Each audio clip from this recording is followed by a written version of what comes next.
Viewers, আমরা মিডিয়াতে দেখেছি যে বরিশাল এলাকায় প্রচুর পরিমাণে সোয়াবিন চাষ হচ্ছে। এখন আপনাদেরকে একটি সোয়াবিন খেতে নিয়ে আসছি।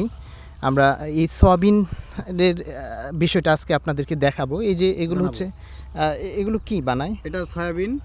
আচ্ছা, এটা দিয়ে বেকারির বিস্কুট এগুলো তৈরি হয়। ও, বেকারির বিস্কুট তৈরি হয়। বেকারির কেক। সোয়াবিন বর্তমানে বাজারে কেমন দাম?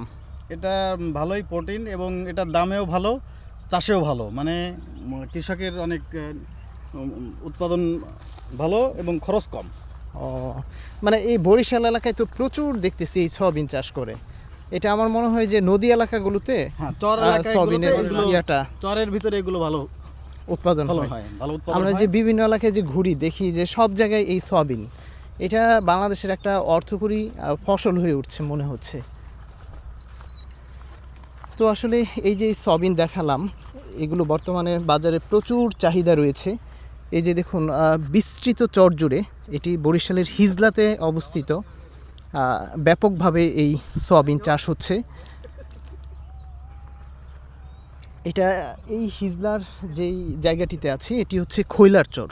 এই খৈলার চরে হচ্ছে মেঘনা নদীকে কেন্দ্র করে এই খৈলার চর গড়ে উঠেছে। এখানে দেখেন কত সুন্দর একটা প্রকৃতি।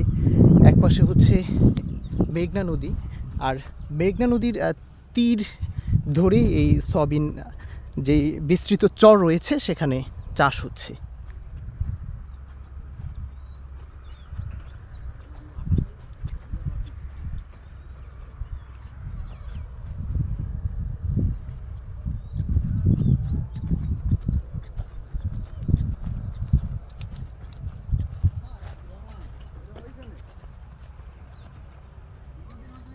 ওই যে ওই পাশে হচ্ছে বিশাল মেঘনা নদী দেখা যাচ্ছে।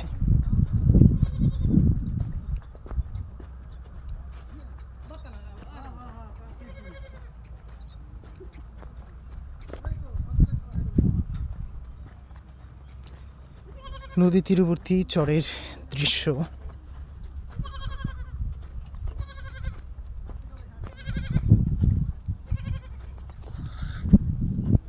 এটা কি গাছ ভাই?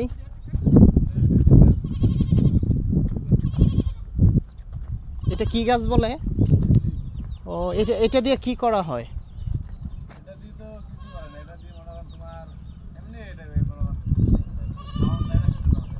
ও আচ্ছা।